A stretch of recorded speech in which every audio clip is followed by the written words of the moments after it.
In the name of the Father, and the Son, and the Holy Spirit, one God, Amen.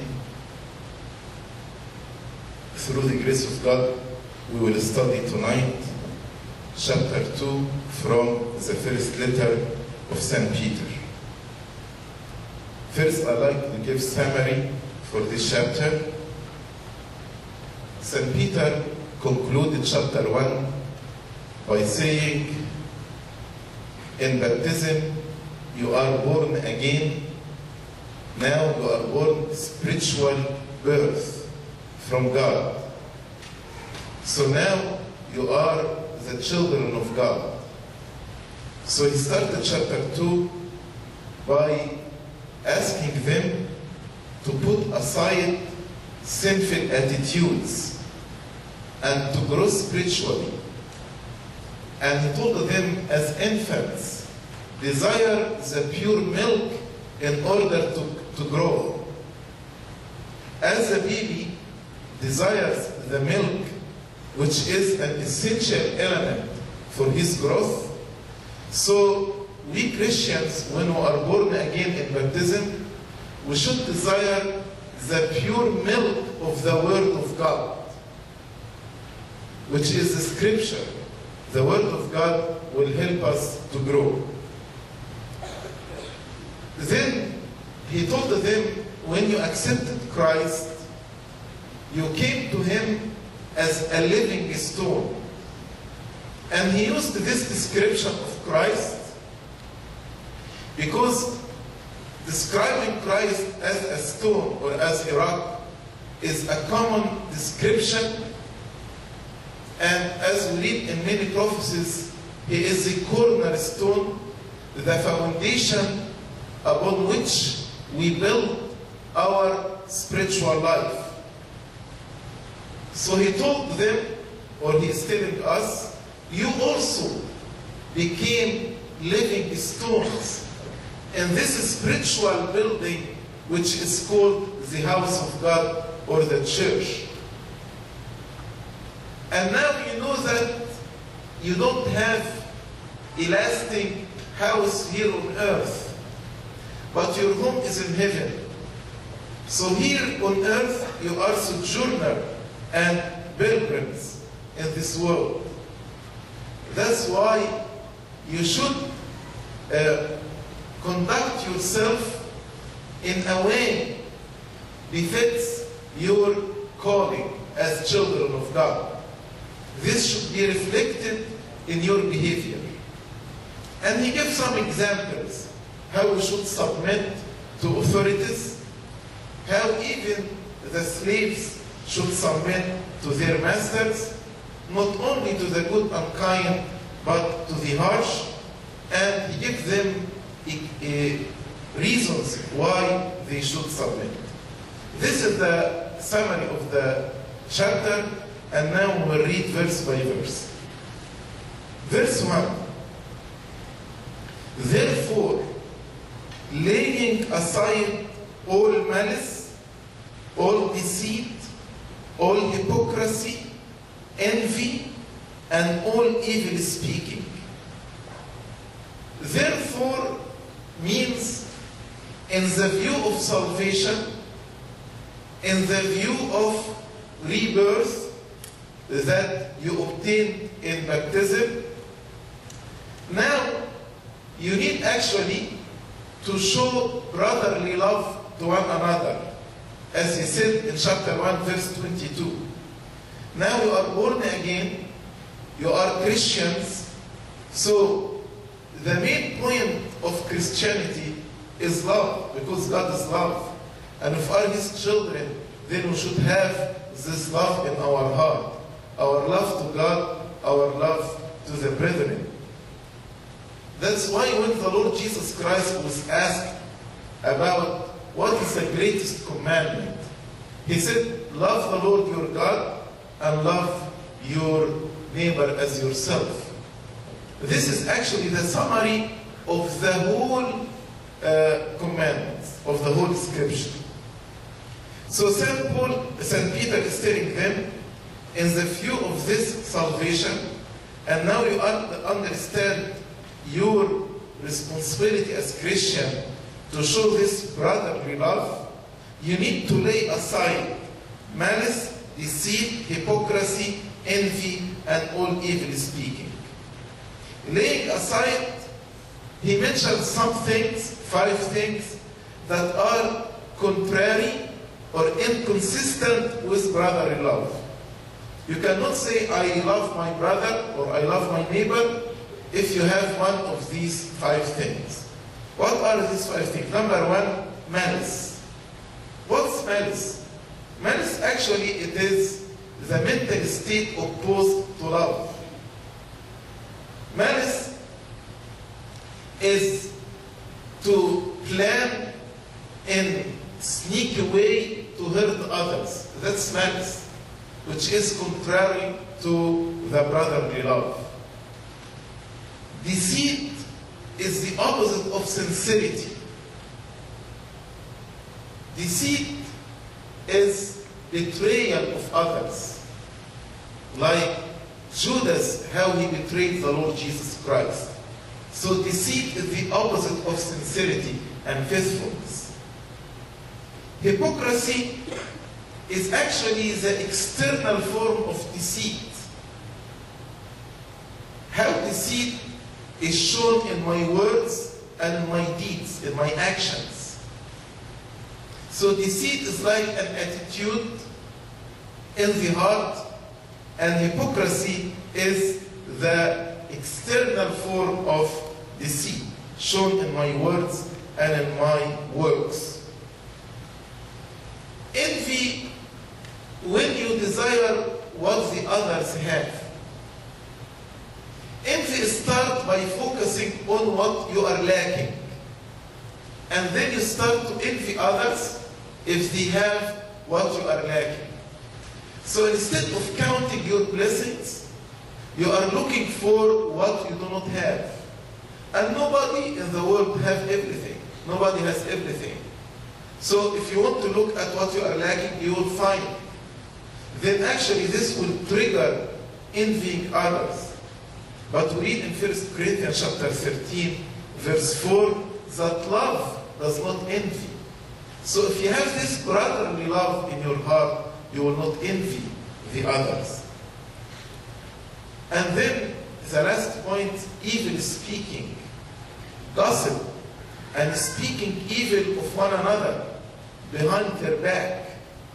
Christians shouldn't do this.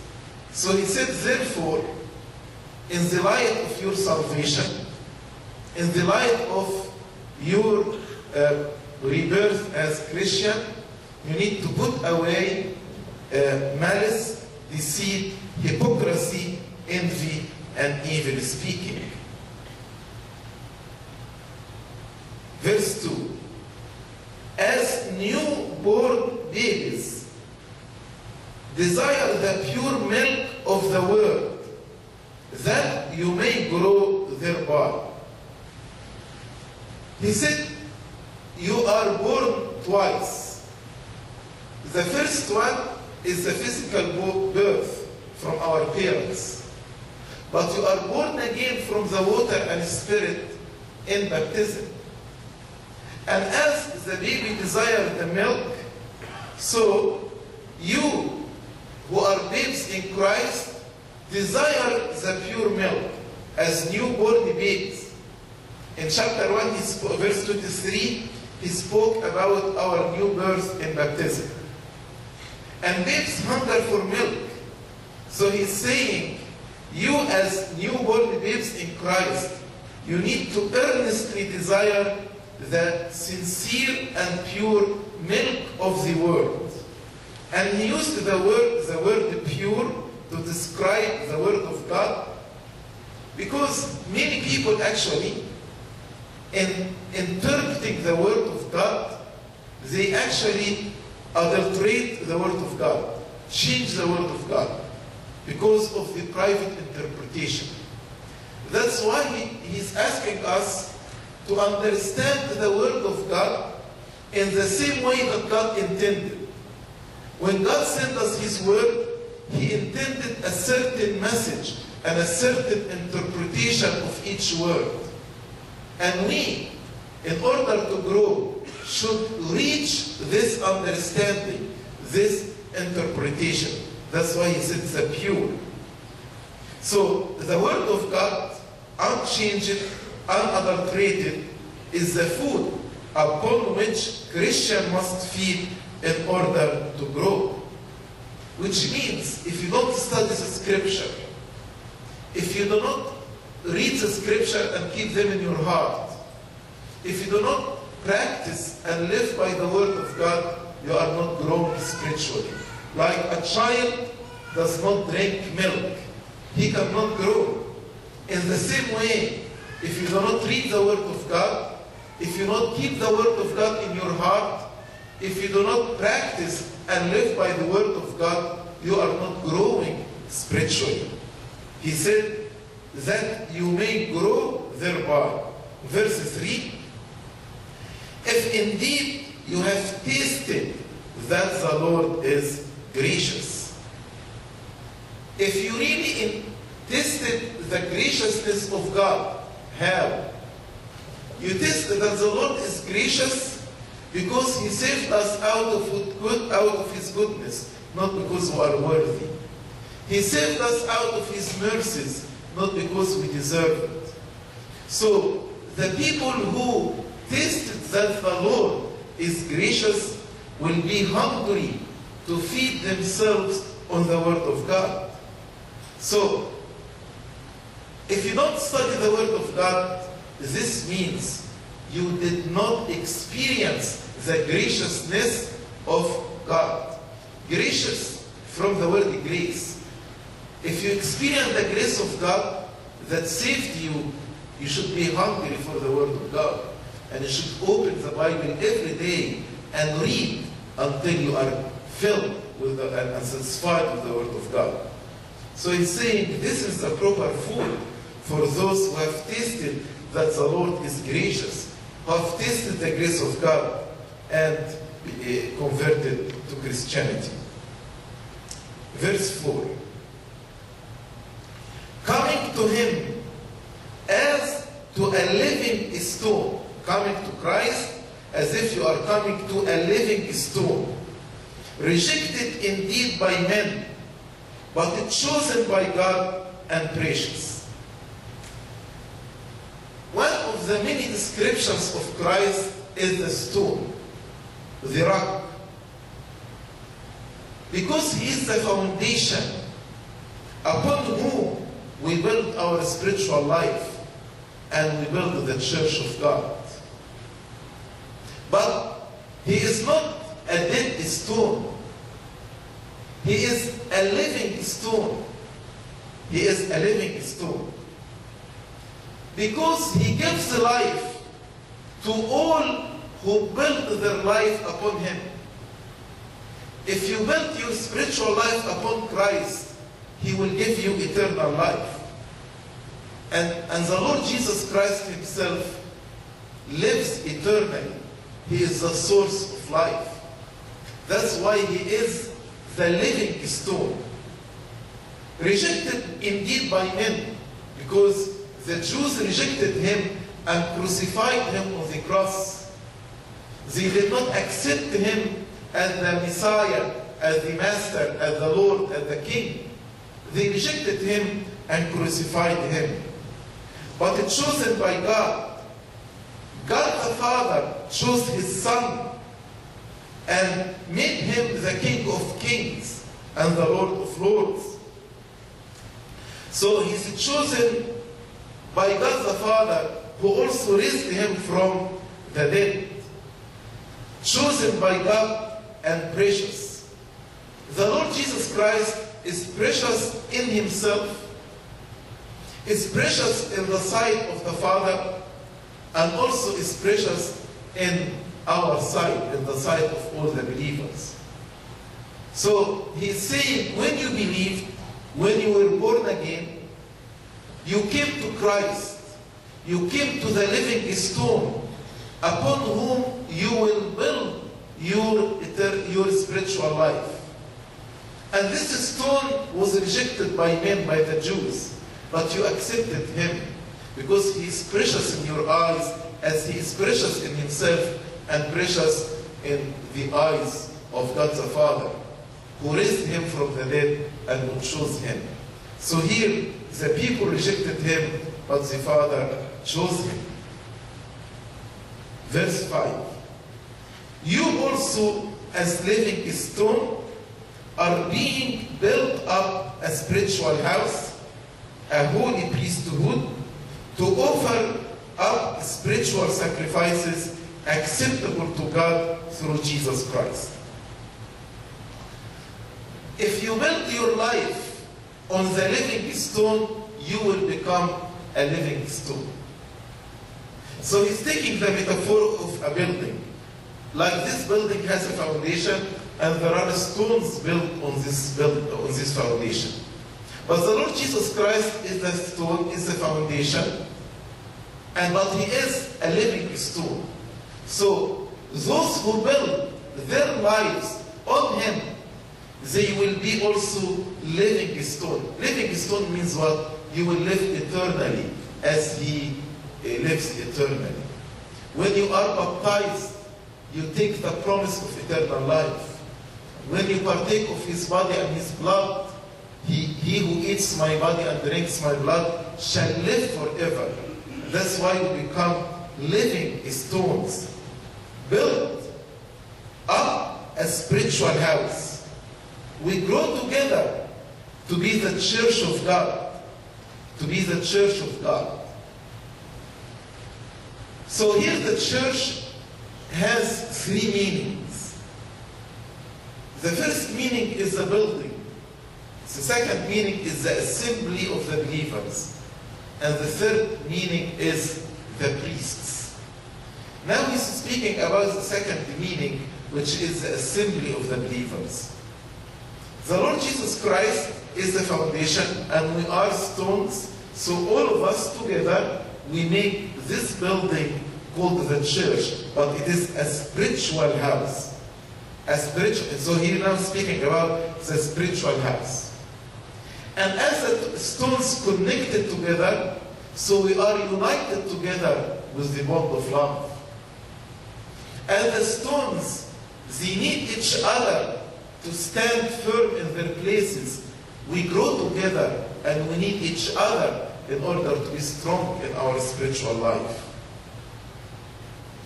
And the Lord Jesus Christ is a cornerstone, because the cornerstone actually unites three dimensions together. As a cornerstone, he keeps me in peace with myself, he keeps me in peace with the other, and he keeps me in peace with God. These are the three dimensions: with God, with others, and with myself. Build up a spiritual house, a holy priesthood. When we speak about priesthood, there are two types of priesthood: the sacramental priesthood and the priesthood of laity, of the lay people. Sacramental priesthood, like the ordained clergy. And this sacramental priesthood actually is established by the Lord Jesus Christ himself when he appointed the 12 and he gave them the Holy Spirit and gave them the authority to bind and to earth and to loose and to forgive sins upon the earth. But there is what we call priesthood of laity. Each and every one of you is considered a priest. Not in the sacramental sense, but in the spiritual sense. What is the function of the priest? The priest, his main function to offer sacrifices. So, when you pray, you are offered a sacrifice of praise. In this sense, you are a priest. When actually you help the poor, this is a sacrifice. This is a sacrifice. In this sense, you are a priest. As a priest, totally and fully consecrated his life to God. When actually you dedicate your life to Christ, in this sense, you are a priest. So he is saying Christ is the high priest.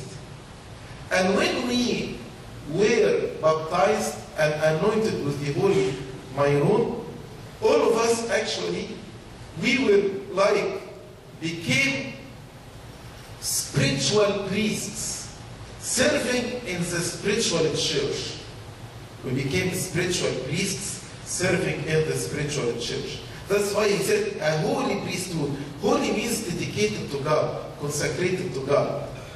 To offer up spiritual sacrifices. Like what actually St. Paul spoke about spiritual sacrifices in Hebrews 13, chapter 15. And also in Romans 12, verse 1, St. Paul said, you offer your body as a holy sacrifice to God. Also, St. David the prophet in Psalm 50, verse 22, spoke about spiritual sacrifices. So, what are the spiritual sacrifices? Like prayer, like praising the Lord, good deeds, consecrating your body to and your life to the service of God. All these are considered spiritual sacrifices. But in order to be acceptable to God the Father, you need to offer them through Jesus Christ, in the name of the Lord Jesus Christ. Because He is the way. So any humanitarian organization helps the poor and needy, but not in the name of Christ. So I cannot consider these are offering spiritual sacrifices. In order to offer spiritual sacrifices, they have to be in the name of Christ. That's why St. Paul said, to offer up spiritual sacrifices acceptable to God through Jesus Christ. So this has to be done in the name of the Lord Jesus Christ. Verse 6. Therefore, it is also contained in the scripture. Now he is quoting a verse from Isaiah chapter 28, verse 16. That's why he said, it is also contained, means mentioned in the scripture. In Isaiah 28, verse 16. Behold, I lay in Zion a chief cornerstone, elect, precious, and he who believes on him will by no means be put to shame. So, St. Peter is saying the metaphor of the stone is not mine. Actually, I took it from the scripture. I took it from Isaiah. And God actually told us through the prophecies that the Lord Jesus Christ is the living stone, the living foundation, the cornerstone. And if you read Isaiah 28, you will find that Isaiah spoke about this stone, that he is a tried stone. Tried stone means he was tested and examined and proved to be a sure foundation. If you build upon him, this building will not fall down. He is a tried stone, a sure foundation. Behold, I lay in Zion, in Jerusalem, a chief cornerstone, the main cornerstone, the main foundation. Elect because he is chosen by God, the Father. Precious, because he is the chief cornerstone, without whom the structure, the whole church cannot be built. The chief cornerstone is the main foundation. So if you don't have the foundation, you cannot build anything. That's why he's precious. Elect, precious, and he who believes on him will by no means be put to shame. Of course, believes on him means this stone is not just a materialistic stone. He is referring to a person, to the person of Jesus Christ, to the person of the Messiah. And who believes in him, that is the basis of our salvation. And if you believe in him, you will not be ashamed. In the day of judgment, you will not be ashamed if you believed in him, if you followed him. Verse 7. Therefore, to you, the believers who believe, he is precious. But to those who are disobedient, the unbelievers, the stone which the builders rejected has become the chief cornerstone. So he's saying this prophecy is now fulfilled. The prophecy of Isaiah is now fulfilled. For us, the believers, he is precious. Because we were promised, if we believe in him, we will not be ashamed in the last day. But St. Peter wanted to send a message to those who do not believe in him. And that's why they disobey him. He told them, hear what the scripture says. The disobedient, the unbeliever. He wants them to hear what the scripture said. The stone which the builders rejected. Who are the builders? The religious leaders of Israel. They crucified him, they rejected him instead of believing in him. The stone which the builders, the religious leaders, rejected has become the chief cornerstone. And now he's quoting Psalm 118, verse 22. He told them, now this stone that all the nation of Israel, especially the religious leader, rejected him, became the head and the foundation of Christianity, of the Church of God.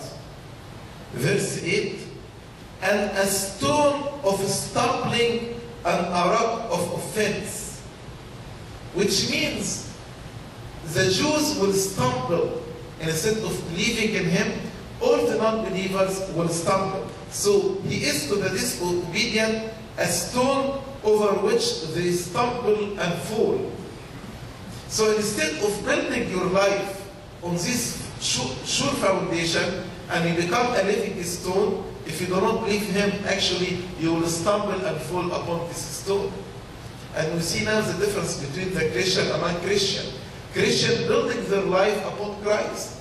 Non-Christian, actually, they blaspheme against Christ, and they stumble and fall, and commit many foolish deeds, because they do not believe in Christ.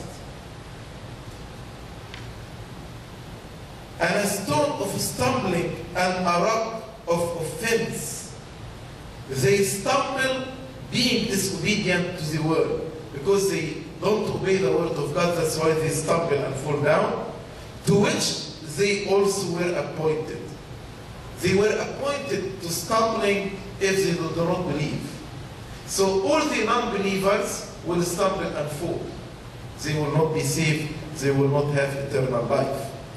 So the unbelievers stumble, fall, and perish forever, because God has appointed from all eternity that he who does not believe in him shall be condemned.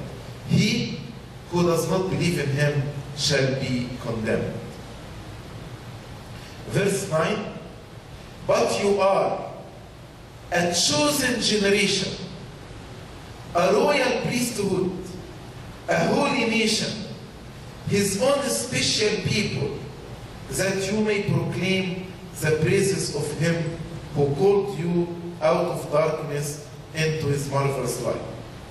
He gives now 4 beautiful descriptions of the Christian. 4 beautiful descriptions. But you are, number 1, a chosen generation. You know, in the Old Testament, how Israel was the chosen generation, was the people of God, his chosen people. Now, we the Christian became the chosen generation, an elect race. Now we are his chosen people. Who believes in him, we became the chosen people. Royal priesthood. Actually, he's quoting Exodus chapter 19, verse 6. He used another term, which is a kingdom of priests or royal priesthood. When we are baptized, we did not only become spiritual priests, but we become the children of the king. And because the children of the king, then we are kings too, kings and queens. And in this sense, our priesthood is royal priesthood. Royal versus the Levitical priesthood. It's royal priesthood. The third description, holy nation. Holy nation means we are set apart to God. We are sanctified by God. We are consecrated by God. A holy nation. His own special people. God actually became our Lord and we became His own special people. We became His own possession, different than the children of the world. Think about this privilege. We are His own His own special people. But with this comes what? Comes responsibility. With all these privileges comes the responsibility. What is the responsibility? He said that you may proclaim the praises of Him who called you out of darkness into His marvelous light. Before knowing Christ, you were living in darkness. And now Christ moved you from darkness into light. He moved you from darkness into light. That's why you need to praise Him and to proclaim this praise in front of others, to witness to the Lord. As St. Paul said in Ephesians, you are different from the children of the world. That's why by your good works you should shine. Let your light shine before men, that they may see your good works and glorify your Father in heaven. The Sermon on the Mountain. Here actually, St. Peter was speaking specifically about the Gentiles, the non-Jewish people. Because he said, you are not His people in verse 10. He said, who once were not a people. You know, Israel in the Old Testament were called the people of God. But we, the Gentiles, were not called His people in the Old Testament. So he's saying, before Christ, you were not His people. But now after Christ, you became His people. He is quoting Hosea chapter 2, verse 23. Who once were not a people, but are now the people of God.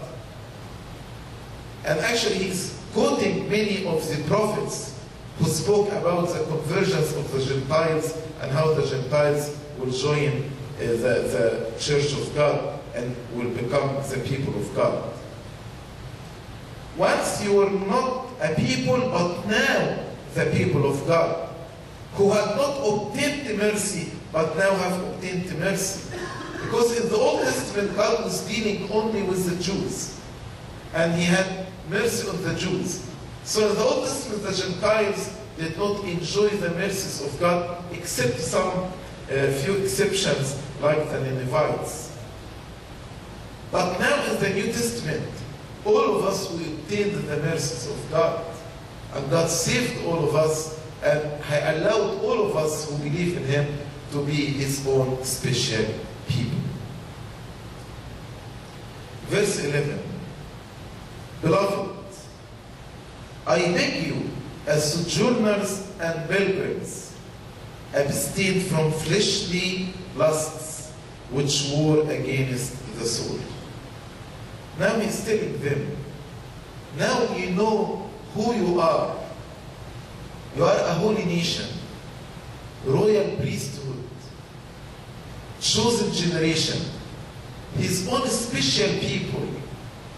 Now, my beloved, knowing who you are, I want to consider how you conduct yourselves in this world. I beg you, as sojourners and pilgrims. Sojourner means you are in a journey. We are here on earth, we do not have everlasting abode, everlasting home, our home in heaven. So we are in journey toward heaven. So if you understand you are in journey, if you understand you are pilgrims, going to the holy place, the holy of the holies in heaven, what you should do? You should abstain from fleshly lusts which wars against the soul. In your life, you will have the desires of the flesh and the desires of the spirit. Your spirit longs for God. Your flesh longs for sin. So there is war between the desires of the flesh and the desire of the spirit. That's why he told them, you who are sojourner, seeking your eternal home, you need to abstain from fleshly lusts, which would destroy our desire for that home. If you follow the fleshly lusts of the flesh, actually this will risk your eternal salvation. Verse 12. Having your conduct honorable among the Gentiles, that when they speak against you as evildoers, they may, by your good works which they observe, glorify God in the day of visitation. So he's saying, the Gentiles among whom you were living, now actually they are accusing you. Many accusations. They are accusing you are disobedient, you are rebellious. They are accusing you that you became atheist because you don't believe in their gods. So there are many false accusations against you. That's why by your conduct, by your daily life, by your good works, you will be able to refute those who slander you.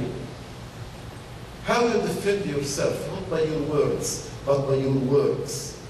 That's why he said, having your conduct honorable, if your conduct is honorable, if your behavior is honorable among the Gentiles, among the non-believers, even when they speak against you as evildoers, when they speak against you as rebellious, when God visits them and accept Christ, there's a day of visitation, they may glorify God. Because the Gentiles and the Jews often accused Christians as they are rebellious. And because they rejected the heathen gods, they were accused as atheists. And the best way to answer these charges was to prove the falsehood of their accusation by our Christian conduct. Let your light shine before men, that they may see your good works and glorify God who is in heaven. Day of visitation means the day when God actually will make to them that He is the true Messiah and they believe in Him and converted to Christianity. That's the day of visitation.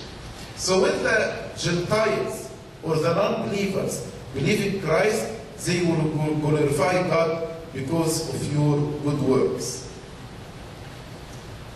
Like when we hear a non-Christian became Christian, he will start actually to recall how the Christian was dealing with him. And in his testimony he will say, I was harsh to the Christians. I dealt with them with injustice and unfairness. But their behavior was totally different. They treated me in a different way. So in this way, actually, they are glorifying God in the day of their visitation because of the good works of the Christians. Verse 13. Now, the main accusation was they are rebellious. That's why from verse 13, St. Peter is giving us some practical application. Practical application. Especially about being rebellious. We rebel against authorities. That's why he said, therefore, in order to refute their accusation, submit yourselves to every ordinance of man for the Lord's sake. So he's saying, obey human laws because it is the Lord's will. But keep in mind, if the human law contradicts God's law, it is ought to obey God more than men. But other than this, you need to obey human laws. Because this is the will of God for you to be obedient, to be submissive to authorities. And now he's giving us some examples. Whether to the king as supreme, The Roman emperor was called supreme in all the provinces to which actually this epistle was addressed. So he told them, the king is your supreme. That's why you need to submit yourself to the king. Verse 14. Or to the governors. The governors were placed over the provinces of the Roman Empire. Why you need to submit to the governors? As to those who are sent by him, by God, for the punishment of evildoers and for the praise of those who do good. So he's saying rulers are necessary for the punishment of the evildoers and for the praise of them that do well. That's why you need to submit to the governors. And it is the duty of the governor to punish the evildoers and to reward the good. Verse 15. For this is the will of God. This is the will of God, to submit to the authorities, that by doing good you may put to silence the ignorance of foolish men. How is the foolish men who accuse us falsely? How is the foolish men who slander us, how we put them to silence? By your good works. That is the best way to defend yourself. This is the will of God. By doing good, you may put to silence the ignorance of foolish men. It is God's will that you may silence the charges that are against you, that you are rebellious persons, by your good works. Verse 16. As free, yet not using liberty as a cloak for vice, but as bond servants of God. Christ has set us free. We are now free from the bondage of sin. We are not slaves to Satan. Now we are free. But freedom doesn't mean irresponsibility and to live in chaos. That's why he said, yes, you are free, but don't use liberty as a cloak of vice. You say, now I'm free, I will do everything, even sins and vice. So don't use your liberty as excuse for wickedness. Because now you are bond servants of God. What does it mean, bond servant of God? He is referring to a tradition in the Old Testament. When a master used to have a slave, on the 7th year, he should set him free. But if this slave on the 7th year, he said, I love my master. He is kind to me. He is gracious to me. He is dear to me. That's why I want to continue in his service. Now this servant is called a bond servant. Bond servant means what? Now he is attached and committed to serve his master by this bond. Which bond? That is the bond of love. So he's serving him out of love, not out of fear. So he's saying, as bond servant of God, you choose to be his servants because you are bound to him by this love. So because of this bond of love, now you should not use your freedom and your liberty as opportunity for vice. Verse 17, he gave us 4 small commandments. Honor all people, love the brotherhood, fear God, honor the king. Honor all people means respect everybody, regardless of who they are, regardless of their social status, regardless of their race, of their color, whether they are rich or poor, Jews or Gentiles. Honor all people. Love the brotherhood. Usually the word brotherhood means your brothers and sisters in Christ, the believers. So love the brotherhood as Christ loved us. Fear God means respect him. To walk in the fear of God, to revere him.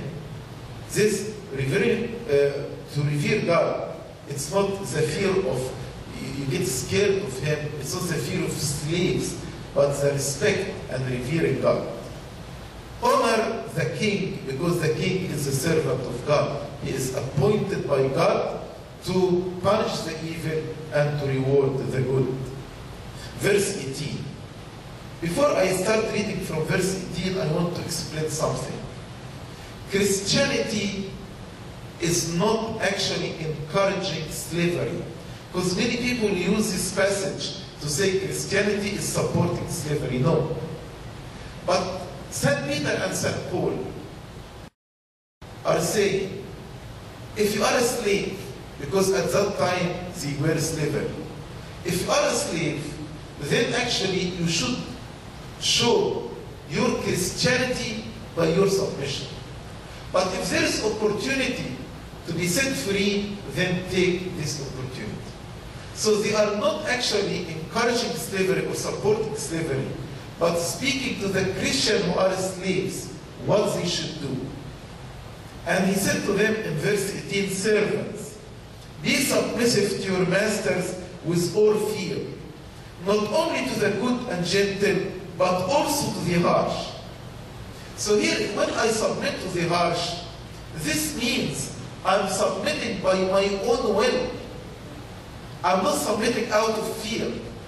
I'm choosing to submit even to the harsh, to show my Christianity, to show the love of God in my heart. That's why he told them, servants, be submissive to your masters with all fear, with all respect, not only to the good and gentle, but also to the harsh.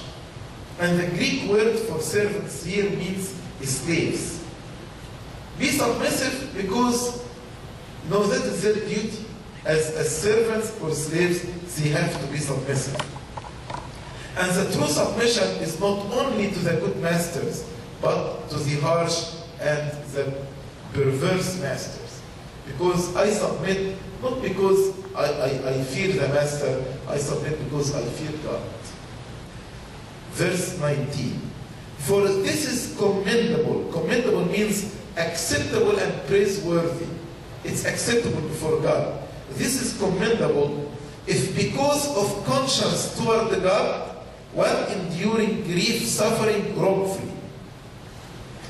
What does it mean one endures grief, suffering wrongfully? Means if you suffer wrong for conscience sake toward God. So although you are doing good, you are punished. And then you accept this punishment not out of weakness, but you accept it out of your conscience toward God. Because you want to actually fulfill the commandment of God. So if a man suffers wrong for conscience sake, God will note his suffering and approves his conduct and praise him, commend him. It is commendable if because of conscience toward God, one endures grief, suffering wrongfully. Suffering wrongfully. Verse 20. For what credit is it if when you are beaten for your faults, you take it patiently? So he's saying, if you did a mistake and then you are punished, then you say, I'm enduring this punishment because God. No, actually, this is, you are enduring the consequence of your behavior. You did something wrong, and that is a consequence. So what credit is it if when you are beaten for your faults, you take it patiently? So to bear with patience punishment for faults is no glory. But when you do good and suffer, if you take it patiently, this is commendable before God. What's really praiseworthy, what's really acceptable, what's really commendable before God, when actually you bear patiently suffering inflicted for right doing. You do something right, you do something good, then you are punished. Then you accept and you endure with patience this punishment for God's sake. this is commendable before God. Verse 21. For to this you were called, because Christ also suffered for us, leaving us an example that you should follow his steps. He is saying, for to this you were called. We are called, the Lord told us, as actually you heard in the Gospel of the Vespers, enter through the narrow gate. He who wants to be my disciple should carry his cross and follow me. So we are called actually to endure suffering. We are called to enter through the narrow gate. We should not consider it something strange when we suffer in the world. It is the experience of the Christian to suffer for right doing. So for to this, you were called. And when you suffer for the right, because you did something right, actually you are following the example of Christ. Because Christ also suffered for us, leaving us an example that you should follow his steps. So Christ suffered, although he did not do anything wrong, but he suffered and he was crucified. He is our example.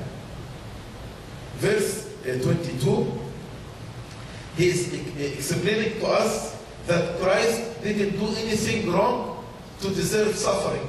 And he is quoting Isaiah chapter 53, verse 9.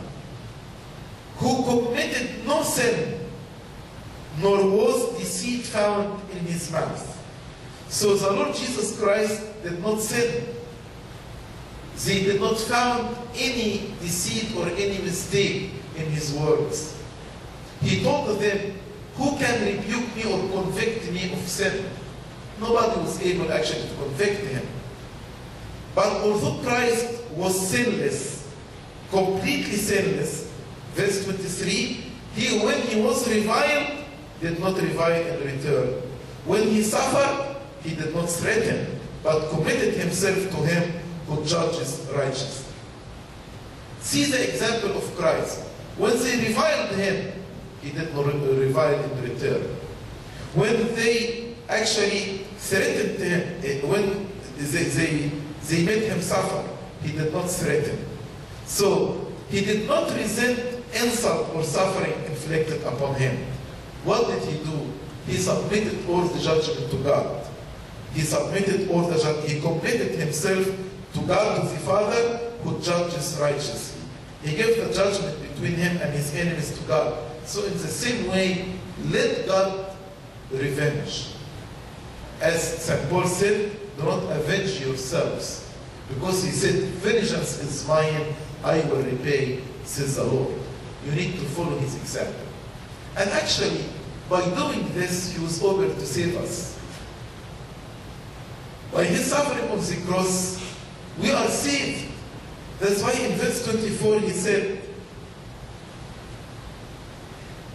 who himself bore our sins in his own body on the tree, that we, having died to sin, might live for righteousness.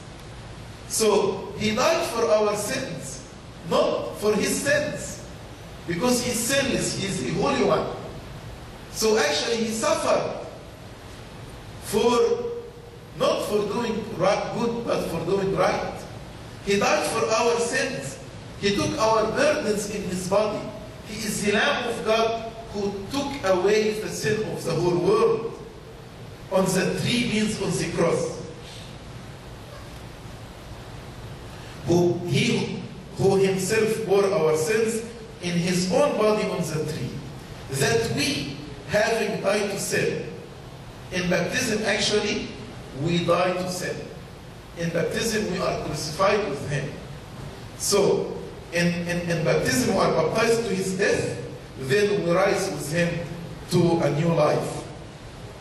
And now we live in righteousness. That's why the child would dress him in white after his baptism, as a symbol of righteousness. So he said, he himself bore our sins in his own body on the tree, that having died to sin in baptism, might live for righteousness. We should live now a righteous and godly life, because he purified us, he cleansed us our life should be righteous and pure. By whose stripes you were healed. So his suffering led to our salvation, our healing. By his sufferings we were saved. By his stripes we were healed. He's quoting actually Isaiah 53, verse 5 and 6. The last verse, 25. For you were like sheep going astray, but have now returned to the shepherd and overseer of your souls. Before Christ, we were lost sheep. We were prodigal children. So you were like sheep going astray, led astray by sin and by the pleasures of the world. But now, having now returned by the coming of Christ, by his salvation, by his crucifixion and his suffering, now you have returned to the shepherd and overseer of your souls. Now he is giving two descriptions for Christ, shepherd and overseer. Shepherd, because we are his sheep. He is a good shepherd who died for the sheep. The good shepherd gives up his life for the sheep. And the word overseer in Greek means episkopos. And epi means over, scope like microscope, telescope means to see. So episkopos means overseer. And the word bishop in Greek is episkopos. It's because the bishop oversees all the children and the needs, all the churches and the needs of his flock. So now he is saying the Lord Jesus Christ is your shepherd and your bishop, your overseer, who watches over his flock and cares for them. That's why in chapter 3, verse 12, he said, the eyes of the Lord are over the righteous. His eyes over us, overseeing us. He gives us his spirit and feeds and guides us by his word. So he is our shepherd and the overseer of our souls. Glory be to God forever and ever. Amen.